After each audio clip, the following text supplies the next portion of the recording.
Të paktën 15 vet u vranë, përfshirë dhe një shtetas amerikan dhe 44 të tjerë u plagosën si pasojë e sulmeve me dron dhe raketa të kryera nga Rusia ndaj kryeqytetit të Ukrainës, Kievit, njoftuan zyrtarët e Ukrainës më 17 qershor.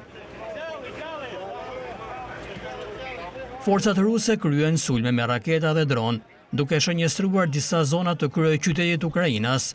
Kryetari i Bashkisë së Kievit, Vitali Klitschko, deklaroi se 9 vet u plagosën në qarkun Sviatoshinski dhe 11 të tjerë në Solomianski. Klitschko tha se një Amerikan 62 vjeç vdiq në një shtëpi në qarkun e Solomianskit. Edhe pjesë të tjera të Ukrainës u përballen me sulme, përfshirë dhe qytetin e Zaporizhjas, ndërkaq Rusia raportoi se mbrojtja e saj ajrore sbrapsi 2 dronë ukrainas që ishin nisur drejt Moskës. Njësitë kundër ajrore ruse po ashtu shkatërruan 51 dronë ukrainas mbi rajonin kufitar të Belgorodit mbrëmjen e 16 qershorit, njoftoi Ministria e Mbrojtjes e Rusisë.